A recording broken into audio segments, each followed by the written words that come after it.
राम राम भाई सारे दोस्तों। आज वीडियो बनाने का उद्देश्य सिर्फ और सिर्फ एक है। किसान आंदोलन। किसान आंदोलन चल रहा है, सबको पता है, लेकिन पंगा एक और हो रहा है अपने। क्योंकि कुछ आदमी की समझ में है कि वो पॉलिटिकल एजेंडा है। कुछ आदमी ने कहा मोदी ठीक कर रहा है, क्योंकि अब मैं गाँव गाँव में भी घूम कर देखा है तो कुछ आदमी का अभी भी भ्रांति है इस चीज़ की। तो इसने थोड़ा सा क्लियर कर दूँ मैं चीज़ है कि तीनों ही। चलो क्लियर कट। जब मैं बिल्कुल देसी हिसाब से पहले कानून की बात कर लिया। पहले कानून का अनुसार पहले कानून के अनुसार सरकार बोलती है कि हमने आपके लिए ओपन मंडियां कर दी गई हैं, कि सरकारी मंडियां रहेंगी, उसके साथ में एक पैरेलल मंडियां और चलेंगी। और जो प्राइवेट हैं, जो कॉरपोरेट हैं, वो आपकी फसल खरीद पाएंगे। उसमें कोई भी खरीद सके, हर कोई भी कहीं भी बेच सकता है। आप इस प्रदेश से बाहर भी बेच सकते हैं, दूसरे राज्य में बेच सकते हैं, किसी भी कोने में बेच सकते हैं। सरकार का कहना ये है। उनका कहना ये है कि इससे किसान को एक रास्ता मिलेगा, ओपन बाजार में जाने का रास्ता मिलेगा, उसके फसल के अच्छे भाव मिलेंगे, कंपटीशन में उसका माल बिक जाएगा। अलग अलग कंपनियां आएंगी और अलग अलग रेट लगाएंगे, ज़्यादा जो बोली देगा उसको बेच देना। सरकार का बोलना ये है। किसानों का बोलना क्या है? किसान आंदोलन कर रहे हैं, उनका बोलना ये है कि अब मंडी तो पहले भी खुली थी, बाहर तो हम पहले भी बेच सकते थे, लेकिन कोई किसान की इतनी औकात कहाँ है कि वो 10 किलोमीटर, 15 किलोमीटर, 20 किलोमीटर से बाहर जाके वो बेच दे माल को। या फिर प्राइवेट जो आएंगी वो इसमें एक बड़ा स्कैम कर देंगी, क्योंकि किसान तो पहले से ही बाहर नहीं बेच पाता था, चाहे कितना भी रेट मिलता हो उसको। ट्रैक्टर ट्रैली भर के वो 100 किलोमीटर तक जा सकता है, उससे ज़्यादा वो जा ही नहीं सकता। तो कॉरपोरेट क्या काम करेगा इसमें? कॉरपोरेट ये करेगा कि सरकारी मंडियों से ज़्यादा रेट दे देगा कुछ टाइम के लिए। तो कुछ टाइम के लिए रेट ज़्यादा दे दिया तो सारा जितना भी किसान तबका है अपना फसल लेके और प्राइवेट सेक्टर को बेच देगा। और जहाँ तक बात सरकारी मंडियों की है, अगर सरकारी मंडियों में कोई फसल का दाना नहीं जाएगा तो वो करेंगे क्या वहाँ बैठ के? जितना भी खर्चा सरकार उनके ऊपर कर रही है, कुछ साल के बाद उसको देना बंद कर देगी। आड़ती वहाँ से उठ जाएंगे, जो व्यापारी हैं वो वहाँ से चले जाएंगे। तो फिर मंडी का औचित्य खत्म हो जाएगा, क्योंकि वहाँ पर सरकार पैसा इन्वेस्ट क्यों करेगी जहाँ पे कोई एक दाना भी फसल का नहीं आ रहा है? तो इसलिए उसको ख़त्म कर देगी, सिंपल सी बात है। और फिर उसके बाद सरकारी मंडियाँ बंद हो जाएंगी और बाहर बच जाएगा प्राइवेट कॉरपोरेट। प्राइवेट कॉरपोरेट फिर औने पौने दाम में कुछ भी खरीदे तो सबको ही बेचना पड़ेगा, या तो बेच दो या फिर अपना छड़ा लो। सेकंड, दूसरा सरकार ने कहा है, सेकंड पॉइंट की बात करते हैं अभी। सरकार का कहना यह है कि भंडारण की हमने सीमित जो होती थी, भंडारण की जो ऊपर नियंत्रण था वो हमने ख़त्म कर दिया है। अब जितना भी चाहे कोई भी आदमी इस देश में भंडार कर सकता है। और सरकार का कहना यह है कि इससे किसानों को फ़ायदा होगा। किसानों को इससे ये फ़ायदा होगा कि वो अपना स्टोर करके रखें और कुछ टाइम के बाद जब उसको रेट अच्छा मिले उस टाइम पे बेच दो। चलो इसको जोड़ते हैं अभी पहले वाले से सेकंड वाले के साथ। जब कॉरपोरेट मंडियां ही सब काम करेंगी तो उसके बाद एक मोनोपोली अगर वो सेट कर जाएंगी तो फिर किसान को रेट ज़्यादा कैसे मिल सकता है भंडारण के बाद भी? वो तो तब भी बेचेगा, वही एक रेट फिक्स करके अपना छोड़ देंगे, उसी रेट पे वो लेंगे। चलो ये भी छोड़ देते हैं, अगर मान के चलते हैं कि वही वो बाद में रेट बढ़ जाएगा, लेकिन स्टोर कौन करेगा? किसान अपनी फसल का 6 महीने इंतजार करता, उसके बाद उसको सारे खर्चे निपटाने होते हैं। आगे वाली फसल के बुआरा करने के लिए, अपने घर के खर्चे के लिए, सबके लिए वो एक उसी फसल के ऊपर निर्भर रहता जो सीजन में एक बार निकलती है। तो भंडारण करने की तो 99% किसानों की क्षमता है ही नहीं, क्योंकि उनके घर में जगह नहीं है, वो खेत में उसको खुला छोड़ नहीं सकते हैं। या फिर अपने पशु बांधें या खुद सोएं। एक आप जानकार हो, आपको भी पता है इस चीज़ का कि जगह कितनी होती है घर में। खुद रहने के लिए आप मतलब कंफर्ट नहीं है वो चीज़ें, और वहाँ फसल का और स्टोर कर ले, कितना स्टोर कर लेगा? कोई एक टंकी में तो रखना नहीं है, 100, 200, 300 क्विंटल एक और रखना और उसकी संभाल करना, उसका देख रेख करना, दोबारा लोडिंग अनलोडिंग, फिर उसकी गलाई, उसके ऊपर नमी, सारा कुछ उसको देख के चलना पड़ता है। तो इस माहौल में किसान तो स्टोर करता ही नहीं है, तो इसका बेनिफिट भी किसान नहीं ले पाएगा। क्योंकि वो स्टोर कौन कर पाएगा? स्टोर जिसकी क्षमता है, और क्षमता किसकी रहेगी? कॉरपोरेट सेक्टर की। सिर्फ और सिर्फ कॉरपोरेट सेक्टर ही कर पाएंगे।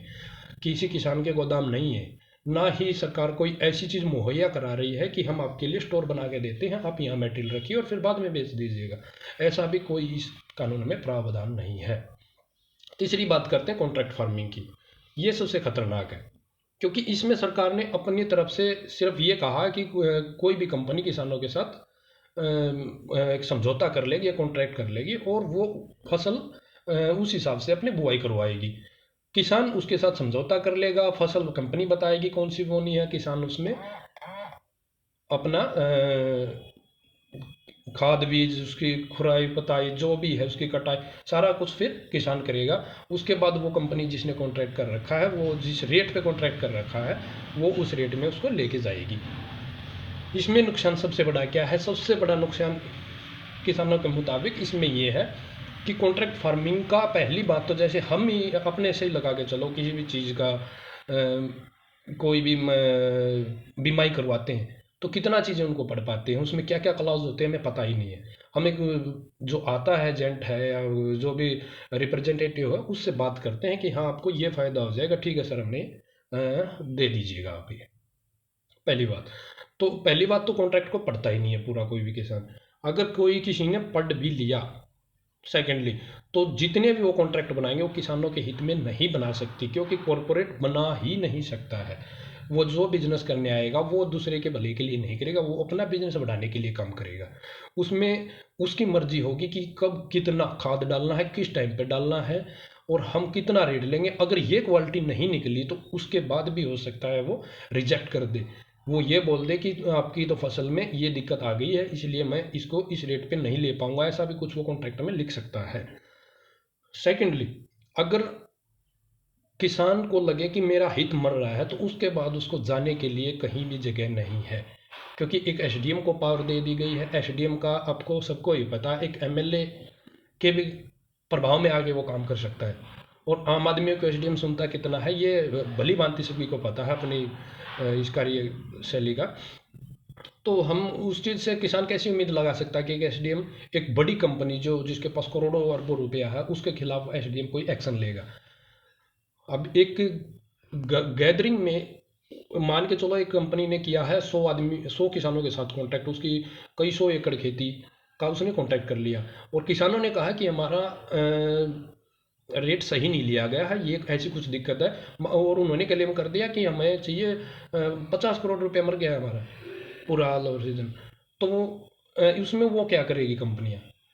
वो एसडीएम को भी पैसे दे सकती है। इसमें भ्रष्टाचार भी बढ़ सकता है, इसमें कोई दौर है नहीं, इसमें भ्रष्टाचार ही बढ़ेगा, क्योंकि एसडीएम इतनी बड़ी कंपनियों को चैलेंज नहीं कर पाएगा, क्योंकि न्यायपालिका ही ऐसा कर सकती है। अगर न्यायपालिका, क्योंकि सरकार के अधीन नहीं रहती, सरकार बात फिर वहीं घूम फिर के आ जाती है। एसडीएम तो सरकार के अंडर में काम करता है, सरकारी कर्मचारी है। तो इसमें किसानों की सख्त इस चीज़ पर रोष है कि हमें ये चीज़ चाहिए ही नहीं। अच्छा चलिए, अभी जो अच्छे बताते हैं इन कानूनों को और जो बुरे बताते हैं उन दोनों की राय क्या है? जो सही एक्सपर्ट हैं कृषि के, वो बहुत पहले से ही बोलते आ रहे हैं कि अभी तक कृषि का कोई बढ़ोतरी नहीं की है कभी भी, और ये कानून भी अच्छे नहीं है, लेकिन कुछ फेवर में भी हैं। तो आपको सिंपल सा बता देता हूँ मैं, एक बिल्कुल सिंपल फंडा एज किसान, मतलब जैसे किसान हम सोचते, किसान की बुद्धि ऐसी होती है कि उसको स्पष्ट चीज़ें ही पसंद है। हमें इस हाथ से फसल लो और इस हाथ से पैसा दो, बात खत्म। किसान सिर्फ इतना ही चाहता है। लेकिन इसका एक और भी तरीका हो सकता है कि मंडियाँ चलती रहें। सरकार अगर चाहती है तो एमएसपी को निर्धारित कर दे, उसको कानूनी जामा पहना दे, उसको फिक्स कर दे, उससे नीचे खरीदने वाले के ऊपर अपना कार्रवाई का प्रावधान हो।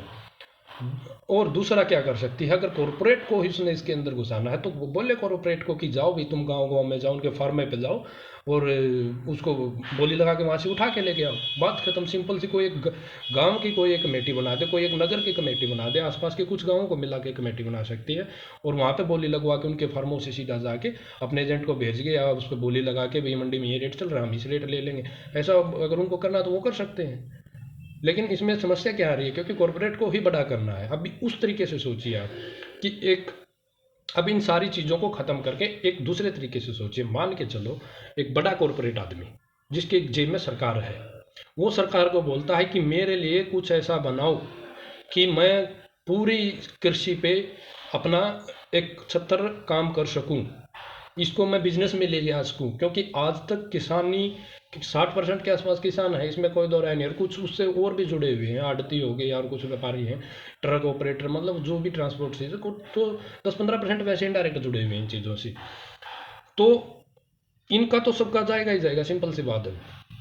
तो ये ऐसा काम है खेती का जो हमेशा से ही अपनी जीडीपी को, अपने देश को थोड़ा सा ऊपर लेके गया है, बचाते गया है। ये ज़्यादा वो क्योंकि इसने हर आपदा में साथ दिया है, पेट भरा है। अभी कोरोना में ही जैसे देख लो कि पॉजिटिव रहा है कृषि का क्षेत्र, सब तहस नहस हो गया सब। तो अभी कंपनियों ने यही सोची है कि हम इस क्षेत्र में उतर के थोड़ा सा करते हैं।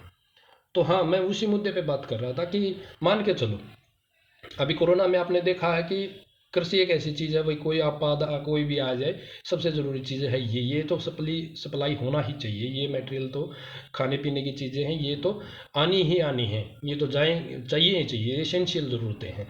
सब चीज़ों के बिना काम चल सकता है, लेकिन खेती के बिना नहीं चल सकता। ये कोरोना काल में सबने देखा है, और कॉरपोरेट ने भी देखा, सरकार ने भी देखा है। तो उसी हिसाब से मान के चलो कॉरपोरेट की जिम्मे सरकार है, वो सरकार को बोलता है कि मुझे इस क्षेत्र में और घुसना है, कि कुछ भी हो जाए मेरे को काम आता ही रहे, मेरा नुकसान कभी भी ना हो। तो ऐसा क्षेत्र सिर्फ कृषि है, तो मुझे इसमें घुसाओ। इसके लिए क्या कानून बना सकती है? सीधा सरकार बोलती है कि तुम्हारे लिए मैं सरकारी मंडियों की साइड में एक पैरेलल मंडी चला दूंगा, आप खरीदो। इससे भी काम नहीं चल रहा, उसको खरीदो और उसको स्टोर करो, ठीक है। इससे भी तुम्हारा नहीं हो रहा सारा कुछ, उसमें भी कब्जा नहीं आ रहा, हो सकता है किसान ना दे, तो तुम्हें एक और अथोराइज देता हूँ कि तुम कॉन्ट्रैक्ट कर सकते हो, किसान के साथ सीधा ही कॉन्ट्रैक्ट कर लो और अपने हिसाब से चीज़ें खरीद लो। ये सिंपल और सीधी, इसमें कोई रॉकेट साइंस नहीं है, सिर्फ और सिर्फ कॉर्पोरेट के लिए ही जाएगा, सिंपल। क्योंकि किसानों में इसको दिलचस्पी ही नहीं है इन कानूनों की। तो दोस्तों, उम्मीद करता हूँ कि चीज़ें कुछ समझ में आई होंगी कुछ। फिर भी अगर कोई कन्फ्यूज़न है तो एक बार जहाँ पे किसान बैठे वहाँ थोड़ा सा घूम के और माहौल देखो, चीज़ें खुद ब खुद कुछ समझ में आ जाएंगी। कुछ एक्सपर्ट्स हैं जो लगे हुए हैं, अच्छी तरह से चीज़ों को समझ रहे हैं कि हाँ गलत है क्या ठीक है, तो उनकी भी राय सुनते रहा करो। और नेशनल मीडिया के ऊपर विश्वास करना बंद कर दो। अच्छा रहेगा कुछ चैनल गिने चुने उनको सुनो, वो तथ्य पे बात करते हैं, उसके बाद ही वो कोई डिसीजन लेते हैं। लेकिन नेशनल मीडिया सिर्फ कोई भी एक बाइट उठाती है और उसी के ऊपर 1 घंटा 2 घंटा अपने आदमियों को बैठा कर वो कुत्ते बिल्ली वाला खेल शुरू कर देती है, जिसमें ना कोई तथ्य निकलता, ना कोई बात सामने आती है, बस उनकी ही लगी रहती है और आदमी उसमें थोड़ा सा इंक्लूड हो जाता है और उन चीज़ों को सच मान लेता है। तो जय हिंद दोस्तों, नमस्कार।